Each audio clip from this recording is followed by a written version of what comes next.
Hello नमस्कार दोस्तों। आज के वीडियो में हम बात करने वाले हैं एसएससी जीएसटी 2023 के नोटिफिकेशन के बारे में। चलिए इस वीडियो को स्टार्ट करते हैं। सबसे पहले हम एसएससी के वेबसाइट से ये नोटिस जो आज जारी हुआ है उसको डाउनलोड कर लेते हैं एसएससी जीएसटी के लिए 2023 की परीक्षा के लिए।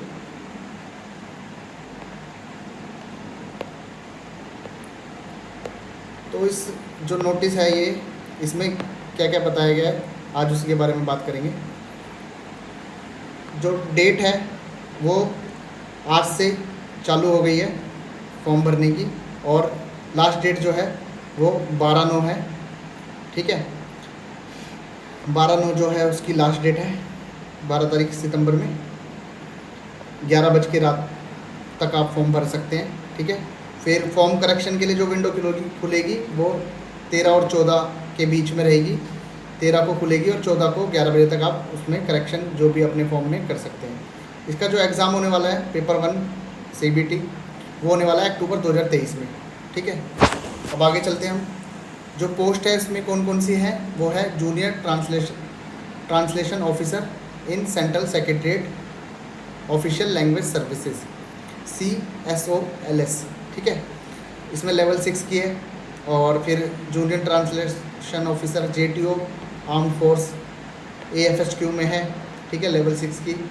फिर GST junior translation officer JTO और JT ये वेरियस सेंट्रल गवर्नमेंट के मिनिस्ट्रीज और डिपार्टमेंट और ऑर्गेनाइजेशन में जो है लेवल 6 की वो है।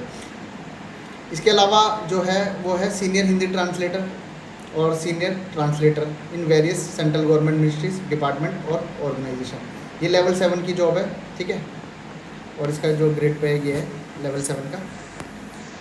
अब जो टेंटेटिव वैकेंसीज़ हैं जूनियर हिंदी ट्रांसलेटर के लिए 2023 के लिए वो हैं इन डिपार्टमेंट्स में जो JHT है, जैसे डिपार्टमेंट ऑफ कॉमर्स। ठीक है, इसमें 1 वैकेंसी है। Department of science and technology इसमें 5 है। ठीक है, ministry of electronics and information technology इसमें 4 है। Ministry of health and family welfare इसमें 3 है। ऐसे जो टोटल्स डिपार्टमेंट है और मिनिस्ट्री है उसमें जो 27 डिपार्टमेंट मिनिस्ट्री मिला के जो टोटल वैकेंसीज़ है वो है 307। ठीक है, और ये टेंटेटिव वैकेंसीज़ है, अभी इसमें बढ़ने घटने की संभावना है, चांसेस है कि इसमें बढ़ोतरी ही होगी। अब आगे चलते और इम्पोर्टेंट देख लेते हैं। फॉर्म अप्लाई करने के लिए आपको जो है सिटीजन ऑफ इंडिया ये होना चाहिए। ठीक है, और अब एज लिमिट देख लेते हैं। एज लिमिट एज ऑन 1/8/2023 से जो है वो देखी जाएगी, और एज रिलैक्सेशन। ठीक है, इसमें 18 से 30 साल तक जो है एज है, और जो कैंडिडेट है वो 2/8/1993 से पहले नहीं जन्मा होना चाहिए, और 1/8/2005 के बाद नहीं, वो नॉट एलिजिबल है इसके लिए। ठीक है, रिलैक्सेशन SC/ST 5 साल, OBC 3 साल, PWD 10 साल, PWD OBC 13 और PWD SC/ST 15 साल। ठीक है, आगे चलते हैं।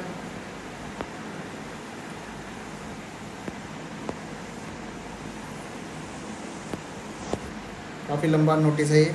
अब जो मेन चीज़ है जब जिसमें सबको डाउट रहता है कि इसकी एजुकेशन क्वालिफ़िकेशन क्या है, तो जो A से C पोस्ट तक है जो JHT लेवल 6 की जो जॉब होती है, ठीक है, उसमें जो क्वालिफ़िकेशन है वो क्या चाहिए, masters degree of recognised university in Hindi, मतलब मास्टर्स हिंदी में होना चाहिए, with English as a compulsory और इलेक्टिव सब्जेक्ट और as the medium of examination at the degree level. तो क्या है, मास्टर हमारी जो है हिंदी में होनी चाहिए। ठीक है, उसके साथ इंग्लिश एज अ कंपलसरी और इलेक्टिव सब्जेक्ट कोई भी हो वो अपना ग्रेजुएशन में होना चाहिए। ठीक है, डिग्री लेवल पर, या फिर उसका मीडियम जो है वो इंग्लिश में होना चाहिए ग्रेजुएशन लेवल पे। एक तो ये हो गई। इसके अलावा जो दूसरी है मास्टर्स डिग्री इन इंग्लिश, अब इसमें इंग्लिश में चाहिए। ठीक है, हिंदी एज अ कंपलसरी और इलेक्टिव सब्जेक्ट और as the medium of examination at the degree level. इसमें इंग्लिश में मास्टर्स चाहिए, और जो इलेक्टिव या कंपलसरी सब्जेक्ट जो है वो हिंदी चाहिए, किसमें, डिग्री में, या तो फिर डिग्री जो है वो हिंदी मीडियम से पास होना चाहिए। तो दूसरी इसकी हो गई। इसके अलावा जो है masters degree of recognised university in any subject other than Hindi and English. अब जो हिंदी और इंग्लिश के अलावा किसी ने मास्टर्स डिग्री किसी और चीज़ में कर रखी है तो उनके लिए क्या है, उनको जो ग्रेजुएशन में है वो हिंदी मीडियम से होनी चाहिए, ठीक है, और उनके पास इंग्लिश एज अ कंपलसरी और इलेक्टिव सब्जेक्ट के रूप में जो है ग्रेजुएशन में पढ़ा होना चाहिए, ठीक है। यानी मास्टर्स उनकी हिंदी या इंग्लिश के अलावा किसी सब्जेक्ट में है तो उनको जो है हिंदी मीडियम से अगर उन्होंने पास किया है ग्रेजुएशन तो उनके पास एक इंग्लिश सब्जेक्ट के रूप में होना चाहिए डिग्री लेवल पे, ग्रेजुएशन लेवल पे, ठीक है। इसके अलावा अब ये जो दूसरी है उसमें क्या है कि masters degree other than Hindi और इंग्लिश, ठीक है, सेम। उसमें क्या है, बस हिंदी था, इसमें जो है इंग्लिश मीडियम से किसी ने करी है तो उसके पास हिंदी सब्जेक्ट होना चाहिए, ठीक है। मास्टर्स डिग्री हिंदी या इंग्लिश से किसी ने करी है तो उसके पास इंग्लिश मीडियम से होना चाहिए ग्रेजुएशन, और हिंदी उसके पास एज अ कंपलसरी और इलेक्टिव सब्जेक्ट के रूप में होना चाहिए, ठीक है। या फिर इसके अलावा एक और है कि मास्टर्स डिग्री जो है हिंदी या इंग्लिश के अलावा किसी ने करी है और उसके पास हिंदी और इंग्लिश दोनों एज अ कंपलसरी और इलेक्टिव सब्जेक्ट ग्रेजुएशन में है तो उसका जो ग्रेजुएशन का मीडियम है हिंदी या इंग्लिश में किसी में से भी होना चाहिए, ठीक है। यानी मास्टर्स डिग्री अगर आपने हिंदी इंग्लिश के अलावा किसी में भी करी है और आपने ग्रेजुएशन में भी हिंदी और इंग्लिश पढ़ी है तो हिंदी या इंग्लिश में से कोई भी मीडियम आपका ग्रेजुएशन में होना चाहिए, ठीक है। वो तो कोई भी होगा हिंदी या इंग्लिश से, है ना। अब इसके अलावा, अब जो ये था ये थी अलावा वाली कैटेगरी। अब इसके साथ ही हमको चाहिए एंड, और मतलब इसके साथ ही हमें एक चीज़ और चाहिए इसको भरने के लिए फॉर्म को, तो वो क्या चीज़ है, वो है डिप्लोमा और certificate course in translation from Hindi to English and vice versa, ठीक है। तो हमें डिप्लोमा कोर्स भी चाहिए होगा ट्रांसलेशन में, या तो हिंदी से इंग्लिश हो या इंग्लिश से हिंदी हो, ठीक है। या तो फिर इसके अलावा अगर हमारे पास ट्रांसलेशन का डिप्लोमा या कोर्स नहीं है तो 2 साल का एक्सपीरियंस होना चाहिए ट्रांसलेशन वर्क में हिंदी से इंग्लिश और वाइस वर्सा किसी भी central government office including government of India undertaking, ठीक है। तो ये हमारा था। तो आपने अगर एमए हिंदी से करी है और इंग्लिश एज अ सब्जेक्ट आपने पढ़ा है और पीजीडीटी करा है तो आप इसके लिए एलिजिबल है।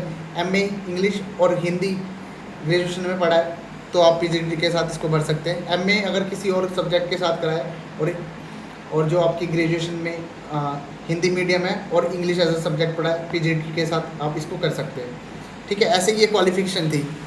अब जो कोड डी के लिए जो सीनियर हिंदी ट्रांसलेशन और ट्रांसलेटर के लिए जो क्वालिफिकेशन है वो क्या है, वो सेम है एज इट इज़, उसमें कोई चेंज नहीं है, ठीक है। जो ऊपर है वो सेम जो है पोस्ट कोड डी के लिए भी है। अब हम आगे चलते हैं, how to apply and application fee. तो आपको पता है एसएससी की वेबसाइट पे आपको अप्लाई करना है, ठीक है। उसके लिए आपको एक एप्लीकेशन फॉर्म में अपना scan colour passport size recent passport size photo 20 से 50 KB के बीच होना चाहिए, ठीक है, वो चाहिए होगा। और उसके अलावा एक सिग्नेचर चाहिए होंगे आपको स्कैन, ठीक है, 10 से 20 KB के। ये आपको फॉर्म भरते समय आप तैयार करके रखने हैं। लास्ट डेट जो है वो है 12/9/2023 को और रात 11 बजे तक ये फॉर्म जो है भरा जाएगा। उससे पहले ही आप कोशिश करें कि लास्ट डेट का वेट ना करें और पहले ही इसको भर लीजिए, ठीक है। फ़ीस जो है वो है 100 रुपये, ठीक है। और वुमेन कैंडिडेट्स और SC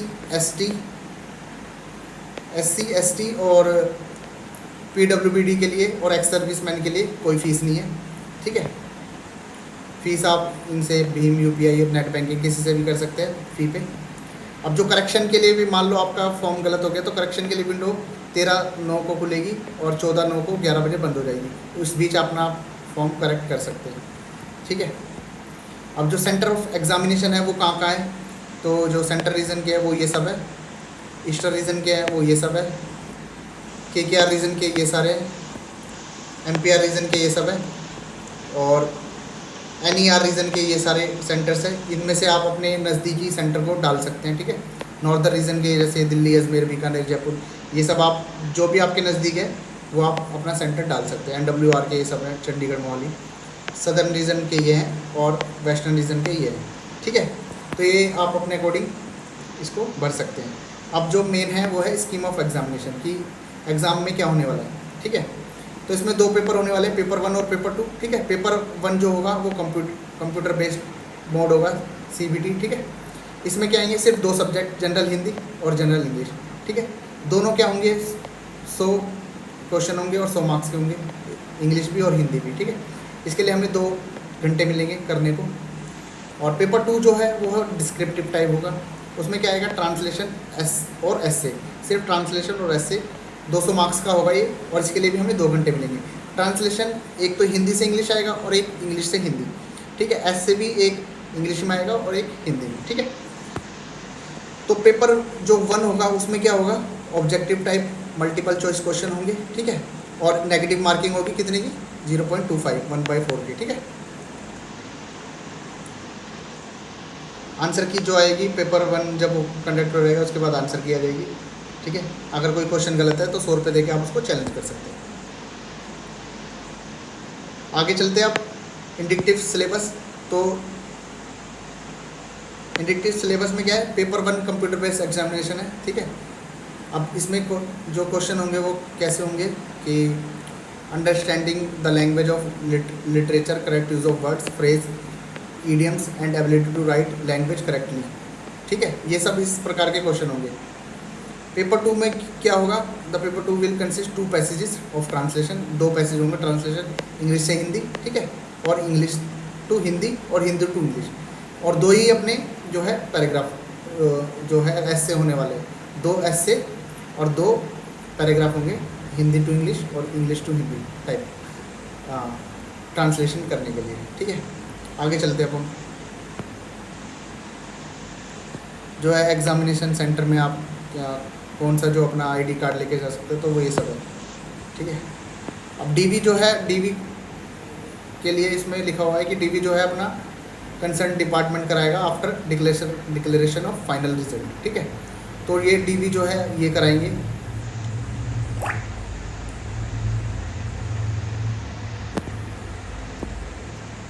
DV में आपको ये सब डॉक्यूमेंट चाहिए होंगे, ठीक है, एजुकेशन क्वालिफिकेशन और ये सब। पोस्ट प्रेफरेंस अब कब भरनी है, पोस्ट प्रेफरेंस भरनी है आपको जब फाइनल रिजल्ट से पहले आपको जो है पोस्ट प्रेफरेंस के लिए एक ऑनलाइन फॉर्म आएगा, उसमें आप अपने ऑप्शंस और डिपार्टमेंट वगैरह अपने भर सकते हैं, ठीक है। उसके बाद फाइनल रिजल्ट डिक्लेयर हो जाएगा। मोड ऑफ सिलेक्शन, जो मिनिमम क्वालिफाइंग मार्क्स होंगे वो कंप्यूटर बेस्ड एग्जामिनेशन के लिए वो होंगे 30%, और OBC EWS के लिए 25 और अदर कैटेगरी 20। ये तो मिनिमम है, लेकिन इससे ज़्यादा ही कट ऑफ होती है हमेशा ही, तो ये मिनिमम सिर्फ नाम के ही है। अच्छा, अब जो ये सब है काफ़ी बड़ा नोटिफिकेशन है इसमें, और बाकी हम देख लेते हैं कुछ। बस ये नोटिफिकेशन यहीं पर एंड होने वाला है। मेन जो चीज़ें हैं वो मैंने आपको बता दी है, ठीक है। और इस फॉर्म को आप जल्दी से जल्द भर लीजिए, क्वालिफिकेशन और उसके रिगार्डिंग मैंने आपके शायद डाउट क्लियर कर दिए होंगे सभी, ठीक है। और अगर आपका कोई डाउट रह जाए तो आप कमेंट बॉक्स में कर सकते हैं, ठीक है। इससे रिलेटेड एक मैं स्ट्रेटेजी वीडियो प्री के लिए भी जल्द लाने वाला हूँ, ठीक है, पेपर 1 के लिए। तो अगर आप चैनल से अभी तक नहीं जुड़े हैं तो आप चैनल से जुड़ जाइए, और टेलीग्राम चैनल से भी जुड़ जाइए, वहाँ पे भी मैं इससे रिलेटेड कुछ जो है अपने डॉक्यूमेंट्स वगैरह और हेल्पफुल PDF वगैरह डालता रहता हूँ। तो ठीक है, आज के वीडियो में बस इतना ही, मिलते हैं आपसे नेक्स्ट वीडियो में, तब तक के लिए बाय, जय हिंद।